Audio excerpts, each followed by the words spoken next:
நான் இன்றைக்கி எங்கே இருக்கேன் பார்த்தீங்கன்னா, கள்ளக்குறிச்சி மாவட்டம் மணலூர்பேட்டைக்கு அருகில் இருக்கக்கூடிய ஜம்பை என்ற கிராமத்தில் இருக்கேன். இந்த ஜம்பை என்ற கிராமத்தில் அகிலாண்டேஸ்வரி உடனாகிய ஜம்புகேஸ்வரர் ஆலயத்தில் இருக்கேன். அதாவது அம்மனுக்கு முதலாக கோவில் தோன்றிய இடம் இந்த ஜம்பை கிராமம். இந்த கிராமத்தில் தான் அகிலாண்டேஸ்வரி முதல்ல அம்மனாக வீற்றிருந்த ஆலயம் சொல்கிறாங்க. அந்த ஆலயத்துக்கு தான் வந்திருக்கோம். ரொம்ப பழமையான தொன்மையான ஆலயம். இந்த ஆலயத்தோட பெருமைகளும் சிறப்புகளையும் நம்ம போய் பார்த்துக்கலாம். இங்கே இருக்கிற சிவலிங்க திருமேனி வந்து சுயம்பு திருமேனின்னு சொல்கிறாங்க. நம்ம அதை பார்க்குறதுக்கு தான் வந்திருக்கோம். பாருங்கள், இதுதான் ஜம்புகேஸ்வரர் ஆலயம். அகிலாண்டேஸ்வரி உடனாகிய ஜம்புகேஸ்வரர்.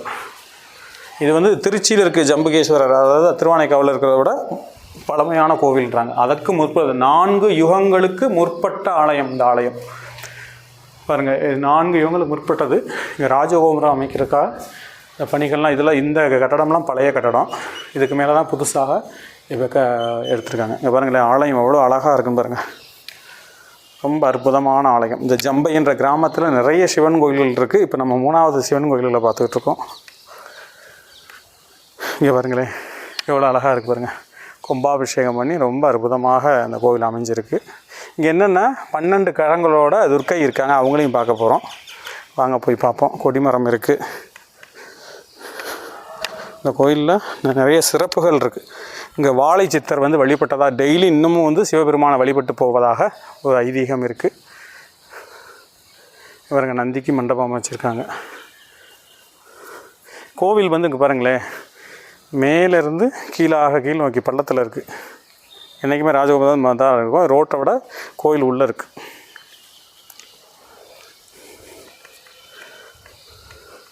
இங்கே பாருங்கள், ஒவ்வொரு சிற்பங்களையும் நம்ம பார்க்க முடியுது.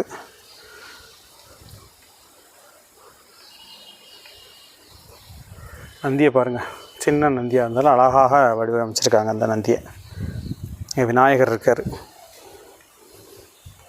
வாங்க போகலாம். இது ராஜகோபுரம் கட்டும் பணி அப்படியே நிறைவடையாமல் அப்படியே இருக்குது. பழைய கட்டடத்துக்கும் புது கட்டடத்துக்கும் வித்தியாசம் தெரியும் பாருங்கள். இங்கே வந்து தல விருஷம் வில்வ மரம். இங்கே பாருங்கள், வில்வ மரம் இருக்குது பார்த்தீங்களா. இந்த வசந்த மண்டபம் வந்து ரொம்ப பழமையானதுன்னு சொல்கிறாங்க. ரொம்ப பழமையான மண்டபம் அந்த மண்டபம்.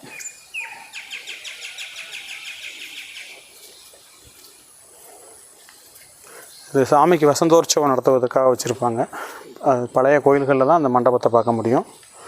இந்த சுவாமி வந்து இங்கே உட்காந்து வசந்தோற்சவம் பார்த்துட்டு போவாருன்னு சொல்லுவாங்க. ஆடல், பாடல், பரதநாட்டியம் இந்த மாதிரி கலைகளை இங்கேருந்து ரசிச்சுட்டு அப்புறம் தான் போவாராம் கோயிலுக்கு. அதுதான் அந்த வசந்த மண்டபம்னு சொல்லக்கூடியது. ரொம்ப பழமையான ஆலயம் இந்த ஆலயம். இங்கே பாருங்கள், இந்த இதுதான் தல விருஷமான வில்வ மரம். இந்த மரத்துக்கு அடியில் பாருங்கள் எவ்வளோ பழமையான சிலைகள் இருக்குதுன்னு பாருங்கள். நாகர் சிலைகள், விநாயகர் சிலை எல்லாமே இங்கே இருக்குது. இந்த ஜம்பை என்ற கிராமமே நிறைய சிவன் கோயில்களால் சூழப்பட்டிருக்கு. இந்த ஜம்பை அகிலாண்டேஸ்வரி உடனாகிய ஜம்புகேஸ்வரர். ரொம்ப அற்புதமான ஆலயத்துக்கு வந்திருக்கோம். இந்த ஆலயத்தில் வழிபட்டமானால் நம்ம வேண்டும் வரங்களை கொடுப்பார் சிவபெருமான் அப்படின்றாங்க. கோவில் பூட்டி இருக்குது, நம்ம உள்ளே போக முடியாது. இங்கே கொடிமரத்தை பாருங்கள், இந்த வழியாகவும் வரலாம். இங்கிட்ட ஒரு வாசல் இருக்குது பார்த்தீங்களா. இந்த ஊருக்கு இந்த பக்கம் வரலாம். இந்த சிவபெருமானது சுயம்புவாக தோன்றியவர். இந்த ஜம்புகேஸ்வரர் வந்து சுயம்புவாக தோன்றியவர். சம்புகேஸ்வரர் நம்ம திருச்சியிலேயே பார்க்கலாம். திருவானைக்காவலில் ஜம்புகேஸ்வரர் பார்த்துருப்பீங்க. அவருக்கு முற்பட்டவர் இவர் ஜம்புகேஸ்வரர். நம்ம அதை 4 யுகங்களுக்கு முற்பட்டதுன்னா பார்த்துக்கோங்க எவ்வளோ பழமை என்பது. இதுதான் ராஜகோபுரம். முன்னாடி 3 நிலைகளை கொண்ட உள்கோபுரம். கொடிமரம் இப்போ தான் இது பண்ணியிருப்பாங்க போல். நந்தியை பாருங்கள், நந்தி இருக்காது. இங்கே பாருங்கள், துர்க்கை இருக்காங்க பாருங்கள். துர்க்கையை நான் காமிக்கிறேன் பாருங்கள். அந்த துர்க்கை பார்த்தீங்களா,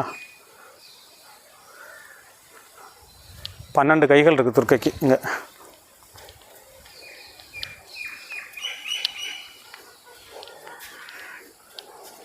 பன்னெண்டு கைகளோட 12 ஆயுதங்களை தாங்கியிருக்காங்க துர்க்கை. சிம்ம வாகனம் கீழே இருக்குது. கோவிலில் பாருங்கள், இங்கே பாருங்கள், மாணிக்க வாசக பெருமான் இருக்கார், சுவாமி இருக்கார், அம்மன் இருக்காங்க. ரொம்ப அற்புதமாக இருக்குது. இந்த ஆலயத்தோட இதை அமைப்பு பாருங்கள், எவ்வளோ அழகாக அமைச்சிருக்காங்க. இங்கேருந்து பாருங்கள் இந்த ஆலயத்தோட அமைப்பு என்ன அழகாக இருக்குன்னு பாருங்கள். ரொம்ப அற்புதமாக இருக்குது ஆலயம், பார்ப்பதற்கே அழகாக இருக்குது. ஜம்புகேஸ்வரர், அதாவது வேண்டும் வரங்களை தருபவர் ஜம்புகேஸ்வரர். வாங்க அப்படியே பிரகாரத்தை பார்த்துட்டு வருவோம். நிறைய பூச்செடிகள்லாம் வச்சு வளர்த்துருக்காங்க. இது பாருங்கள், இந்த அகழிகள் கூட அமைச்சிருக்காங்க பாருங்கள், தண்ணி போகிறதுக்கான அந்த இதெல்லாம் பண்ணியிருக்காங்க பாருங்களேன். இந்த இன்னொரு விஷயம் என்னென்னா, இங்கே சொல்ல வேண்டியது இங்கே தென்பெண்ணை ஆறு ஓடுது இல்லைங்களா, தென்பெண்ணை ஆறு உற்பத்தியாகி இந்த கோவிலுக்கு பின்னாடி தான் அந்த ஆறு ஓடிக்கிட்டு இருக்கு. இங்கே இருக்கிற அந்த மணல்கள் பாறைகள் உடைஞ்சு மணலாக உற்பத்தி ஆகிற இடம் தான் இந்த இடம் தான் சொல்கிறாங்க. இந்த ஜம்புகேஸ்வரர் கோவிலில் பின்பக்கத்தில் தான் மணலாக உற்பத்தியாகி கடலூரில் போய் கலக்குது இந்த ஆறு. அந்த பாறைகளை உடைக்கக்கூடிய ஒரு இடமாக இங்கே இருக்குது. அந்த பாறைகளை மணலாக மாறக்கூடிய இடம் தான் இந்த ஜம்புகேஸ்வரர் ஆலயத்தோட பின்பகுதி. இந்த பக்கம்தான் அது. எவ்வளோ அழகாக இருக்குவாங்க அந்த கோவிலை பார்ப்பதற்கே, ரொம்ப அற்புதமாக இருக்குது ஜம்புகேஸ்வரர் கோவில். கண்டிப்பாக இதெல்லாம் நம்மளாம் பார்க்கக்கூடிய ஒரு ஆலயம். கண்டிப்பாக கள்ளக்குறிச்சி மாவட்டம் பக்கத்தில் வந்தோம்னா திருக்கோயிலூர்லேயே பெருமாள் கோவில் இருக்குது, அங்கே பார்த்துட்டு இங்கே மணலூர்பேட்டை இந்த மணலூர்பேட்டை 4 கிலோமீட்டரில் ஜம்பை என்ற கிராமம். இங்கே பாருங்கள், இங்கே நந்தியெல்லாம் இப்படி இருக்கார் பார்த்தீங்களா, உடஞ்சி கிடக்கு நந்தியெல்லாம். இதெல்லாம் பழைய நந்தி, பின்னப்பட்டது, தூக்கி பின்னாடி வச்சுருக்காங்க. இதோட மதில் சுவரும் இதோட உள்ள அமைப்பும் பாருங்களேன், எவ்வளோ அழகாக நேர்த்தியாக வடிவமைச்சிருக்காங்க பாருங்கள். சூப்பராக இருக்குது பார்க்குறதுக்கு. இந்த ஜம்பை என்ற கிராமத்தில் நிறைய சிவன் கோயில்கள் இருக்குது. இப்போ 3வது சிவன் கோயிலுக்கு வந்துட்டோம். இருக்கலே பெரிய கோவில் இந்த கோவில் தான். இது அம்மன் சன்னதி, அகிலாண்டேஸ்வரியோட சன்னதி இது. இது கீழே பாருங்கள் எவ்வளோ அழகாக அந்த இதெல்லாம் வடிவமைச்சிருக்காங்க, சிற்பக்கலைகள். செவத்தில் பாருங்கள் யானை, குதிரை அதெல்லாம் அங்கே இருக்குது பாருங்கள். போர் சிற்பங்கள்லாம் அங்கே இருக்குது பார்த்தீங்களா, நிறைய சிற்பங்கள் அங்கேயும் காணப்படுது.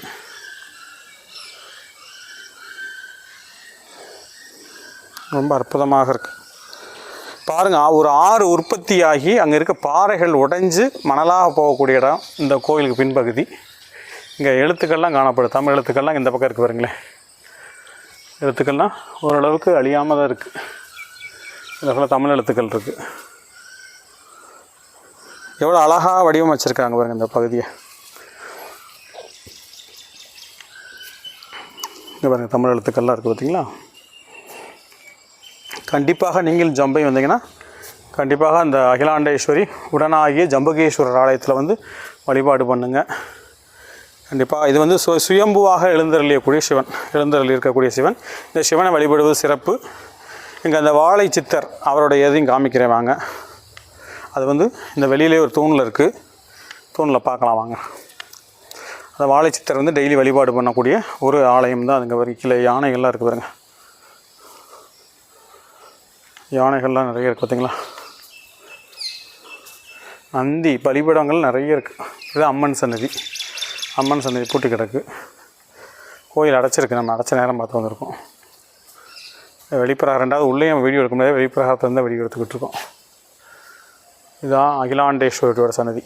அந்த யாழிகளை பாருங்கள் எவ்வளோ அழகாக வடிவமைச்சிருக்காங்க. வாங்க அந்த வாழை சித்தருடைய இதை பார்ப்போம்.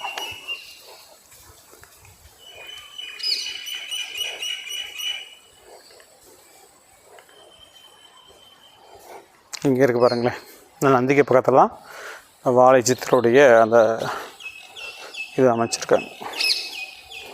சித்தர் வழிபாடு பண்ணுறாரு பார்த்தீங்களா சிவனுக்கு. அந்த வாழை சித்தர் வழிபாடு பண்ணுறது தான் இந்த இடம். இங்கே டெய்லி சிவபெருமானை வழிபடுவதாக ஒரு ஐதீகம் இன்றைக்கும் அதை நடந்துக்கிட்டு இருக்குது. கண்டிப்பாக நீங்களும் கள்ளக்குறிச்சி மாவட்டம் பக்கத்தில் வந்தீங்கன்னா கண்டிப்பாக இந்த மணலூர்பேட்டை இது பக்கத்தில் இருக்கக்கூடிய ஜம்பை இந்த கிராமத்தில் இருக்கக்கூடிய இந்த அகிலாண்டேஸ்வரி உடனாகிய ஜம்புகேஸ்வரர் வழிபாடு பண்ணுங்கள். ரொம்ப சிறப்பு. சுயம்புவாக எழுந்தருளிருக்கக்கூடிய சிவபெருமானுங்க, சுயம்பு மூர்த்தியாக இருக்கார். 2வது பார்த்திங்கன்னா உலகத்தில் 4 யுகங்களை தாண்டிய ஒரு சிவன் கோவில். இந்த கோவில் 4 யுகங்கள் கடந்த கோவில். தென்பெண்ணை ஆற்றிலிருந்து உருவாகக்கூடிய அந்த நதியாகப்பட்டது இங்கே அந்த பாறைகளை உடைச்சி மணலாக்கக்கூடிய இடம்தான் இந்த ஜம்புகேஸ்வரர் ஆலயத்தோட பின்பகுதி. இந்த கோவில் ரொம்ப சிறப்பு வாய்ந்தது. இங்கே இருக்க தலைவிருட்சமாக விளங்கக்கூடியது வில்வ மரம். இங்கே இருக்கக்கூடிய துர்க்கைக்கும் ரொம்ப சிறப்பு உண்டு.